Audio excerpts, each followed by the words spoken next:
All right, everybody, welcome back to SummoNerds. I'm Evan, And I'm Matt. and today we've got a deck build video for you. I'm showing off my Moyra deck with some Merc build elements. And I'm building one of my favorite decks, Jexik. Actually, both of us. These are a couple of our favorite decks in the entire set. It's true, you're in for a real treat seeing Matt's Jexik. He's very good with him, so he'll be able to detail some of his favorite builds with him, favorite things you can put in.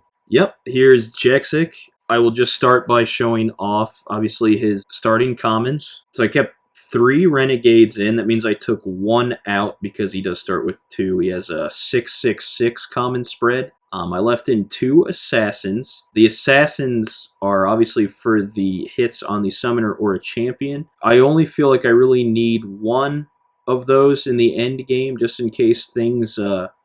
when things cool down, you have that hit and run potential where you can use an assassin and then run it away from a champion after it does its hit, and you can keep doing that repeatedly at the end. It's a great, frustrating way to beat your opponent in the end game. But like I said, that's really only what I use them for, or a nice daring plan, clever diversion move maybe against the walls and a hit on the summoner to finish things off. Similarly, I put in 3 scrappers. On their own, obviously, with their 1 attack, getting to 6 is pretty unlikely.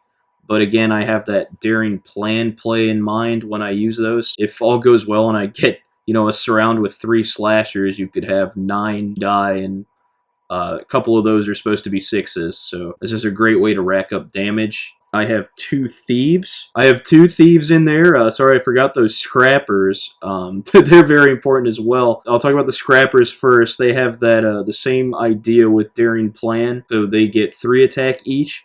You can attack something, get a couple wounds, move another scrapper up there. That scrapper also has 3 attack. So you can do a chain daring plan 3 attack thing with scrappers. It's great. Ideally, I'd like to use all 3 of those as well, but 2 of those is also great. And the thieves, I have 2 of those, and those are for just the constant harassment, the constant steal in the back row. They get a boost from Jexik's ability, so they can get at the start of the turn. They make your opponent waste potentially movement and attack on the thief if they can stop it, or if they can't stop it, you get those free steals. It's a great way, even if you're not stealing major cards. If you steal a lot of cards over time, that's just denying them magic, and that's potential commons they're losing, or event cards. And if by chance you get to steal a champion, it's always great. Jexik has great stealing potential, and Renegades also great at stealing with the heist. Renegades, I didn't really talk about them, but they're obviously one of the most important commons in the deck because they can move and attack, or move,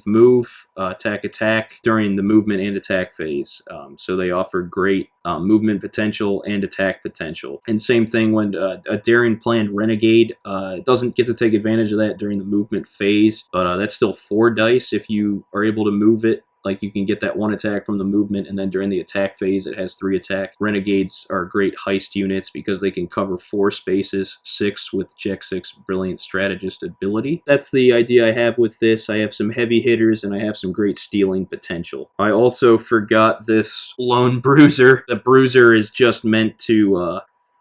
in the end game, be some formidable force with 2 attack and 3 health. So those are my commons. Obviously, I have a lot of stuff going on here, but that's the idea. The late game assassins, if everything goes wrong, the heavy damage dealing slashers and scrappers, and the thieving thieves, plus potential thieves out of the renegades. But the renegades are mainly for positioning purposes as well as the thieves. That's the idea behind this in terms of commons. And I also chose some champions specifically to help out the commons that I'll talk about next. So these are the 3 champions I chose. I have the Admiral, obviously, is so he can cover those commons that Jexik cares so much about. So he can move up those commons in great positions, and the Admiral can take the hits for them so they don't lose that positioning. It's one of my favorite uses of the Admiral in any of the decks. Just great at that. Similar idea with Barston. Barston can potentially help out the thieves by moving them up to the end with an extra attack.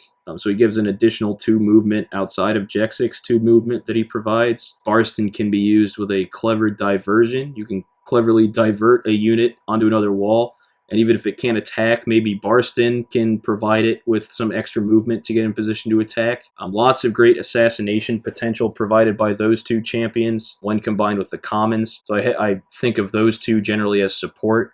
Obviously, Violet is my way of lowering the overall cost of the champion pool. That's 13 already, but with only 4, that makes it 17. It's very doable to get all 3 out, and she's just great in terms of raw damage, attacking through things. And if you get that opening with Daring Plan, that's 4 die on potentially 3 units if you attack in that straight line. Instead of Violet, I would even consider Dagger. Instead of Violet, obviously he increases that champion cost by 2 magic, but he combines with Vanish so well. If the opponent gets on your side of the field, Dagger plus Vanish can get them in range of he can easily set himself up for a backstab. Maybe there's a big worrisome champion that's getting close to you. You can just Vanish and backstab with Dagger. That's one of the main things I like him for. But I like the lower cost of Violet and her offensive power in this deck build in particular. I would view those as interchangeable. That's my deck. I'd like to hear your feedback, suggestions, or maybe just your wild compliments. But yeah, so I'll see you guys next time on another deck build video. All right, so here's my Moyra deck, my Moyra Skylark deck build. I've got a really special deck build for you guys today. I worked in some mercenary units that I think are very appropriate and make this a very unexpected deck and a very original and very powerful deck, something that has some real potential to surprise and devastate your opponent. So here we've got Defender, Crusader, and a Cherubim. This is her starting lineup. This is what you have to start with Moyra. She is also a deck that has 4 starting commons, which is nice because it means that you can really just build in more decks later. There's more stuff to mess with. She has great commons. All of her commons support her, especially with her ability. She has great synergy in her deck, in her starting deck. If you build it correctly, you can give her some really unique powers and abilities. Something a lot of people like to do is to make Moyra's deck very splashy, to have lots of different units so that her change form can give her lots of different abilities. This is not one of those decks. I have very few splash cards in here. I have very few random commons. It's a lot of the same commons, but I'll show you why, and I think you'll enjoy it. All right, I think you guys know the drill on these cards. Cherubim and Crusaders. This is what I kept in her deck.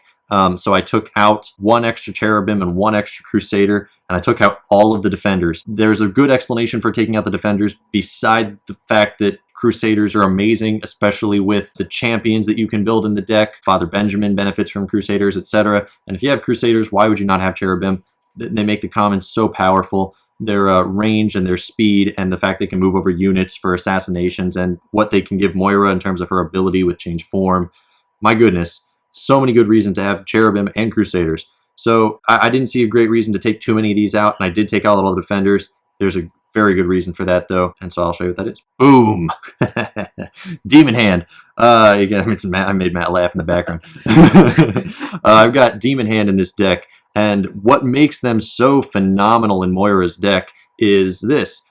She can use her ability on them to move them twice in 1 turn. Their ability states that before moving with this unit, not during any particular phase, just before they move, you roll a die to see if you do a wound to an adjacent unit. What's so incredible about this is that Moyra can activate one on her at the beginning of her turn with her Divine Presence ability. Then the Demon Hand moves at the beginning of the turn, possibly doing a wound to a unit, and maybe even killing it and moving through that space. But even if not, does a wound to the unit, then gains an attack for the rest of the turn. This Demon Hand can move 4 spaces in 1 turn, can have 3 attack and 3 life, and can do wounds by moving, and it can move twice in 1 turn, so it can do that same wound movement twice in 1 turn. They are incredibly cheap, powerful units. The only drawback, of course, is that they can die and do a wound to Moyra, but Moyra can deal with that already. She's got cards to deal with that. Obviously, Divine Intervention doesn't work quite as well on these units because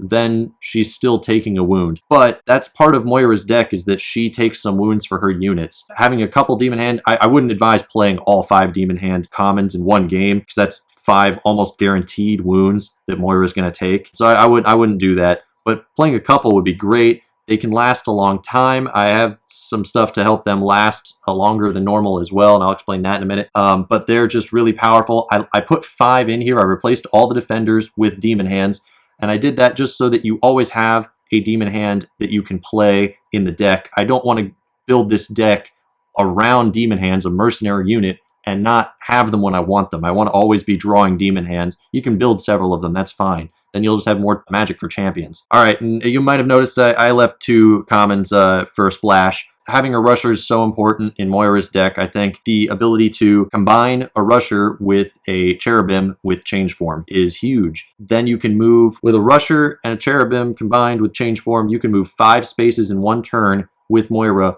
and fly over units. It's a really big deal as long as you start on your side of the field. It's a really big deal to have Moyra be able to do that. She can get out of trouble. She can jump suddenly deep into enemy territory for a quick 3 dice on their summoner or some powerful champion for an assassination. It's nice. The Cavalry Knight is also in there for the same basic reason, just some movement potential for Moyra. I've found that people expect the Rusher Cherubim change form combo. People don't expect a single Cavalry Knight change form. That doesn't seem to be something that always registers with people. Cavalry Knights, perhaps this is only in Matt and Joe and I, maybe this is only a SummoNerd problem, but we don't tend to use the Cavalry Knights as often. And so for that reason, it's really nice for that quick 7 movement. In particular, what is really great about the Cavalry Knights is that if Moyra's in trouble deep in enemy territory, you can run all the way back to your baseline and save Moyra from deep in enemy lines. And she can move a full 7 spaces. She can also surprise move all the way down the board and attack your opponent deep in their territory. Just a nice thing to have. It does not combine with the cherubim to be able to fly over units in 7 spaces because it is not moving normally. So instead of moving normally, you can move 7 spaces, 7 clear straight line spaces, clear being the big deal there. It's not clear if you're flying over units. So don't make that mistake. However, it's just nice to have that 1 extra thing in there. And worst comes to worst and you don't ever have the chance to throw that into your magic pile, or you see a really great opportunity, you can still play the Cavalry Knight as a normal unit and run it 7 spaces for a nice deadly 2 dice attack. All right, here are my 3 champions. I really love these 3 in this deck. You already have Crusaders, so all of these cards, all of these champions gain something from the Crusaders. They gain that 1 extra attack die. Rachel Loveguard is actually quite good with 2 attack. She can snipe things out of your opponent's hand. No one expects her these days because no one's used her for so long, because her attack was pitiful and her life was bad, and she costs just a little bit too much to make up for those things. Her ability, though, is phenomenal. It's like a thief, except everyone expects thieves, and no one expects Rachel, and she can attack from range, and all she has to do is kill a unit. Happens all the time, especially if you soften them up first with a demon hand movement. Very easy to do, or a demon hand attack. I mean, it's also easy to do. Rachel, coming out of nowhere, pretty low cost champion. All of these champions are pretty low cost. 16 cost total is very reasonable, especially because most of the commons are 2 cost in this deck, which makes it a little more expensive. Colleen Brighton is amazing in this deck. She is actually kind of the most important of any of the, Colleen's pretty important anyway. Father Benjamin is also very important. Colleen is really important in this deck because she can shield the demon hand. Her ability, Shield of Light, works on common units you control, not Vargoth Vanguard, not Vanguard, just any common unit.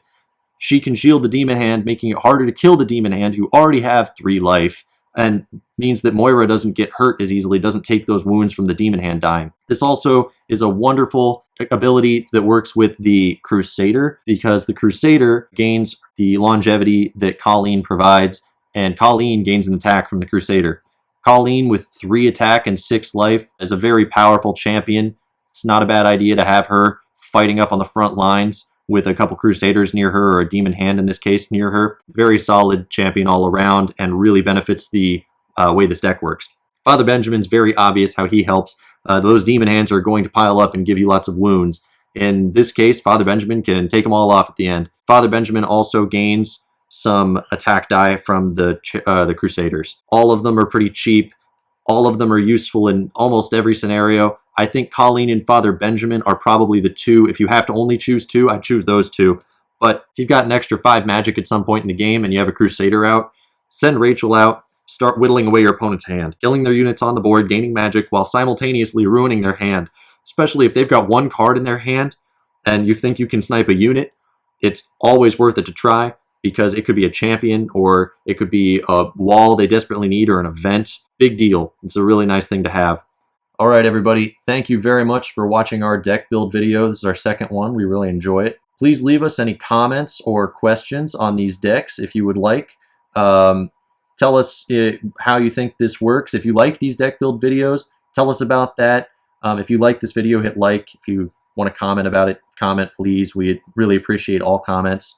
Right, and if you want us to do any builds in particular, like you'd like to see how we build a certain faction, send those requests as well. Yeah, just put it in the comments. We'll do any deck builds you would like to see, or if you just really like, well, I mean, we'll keep doing more deck builds either way. So if you don't have any particular one you want to see, just tell us you like deck builds, and we'll keep doing more. All right, thanks everybody very much. It's always a pleasure. Yeah, never a chore. SummoNerds out. Yeah, till next time.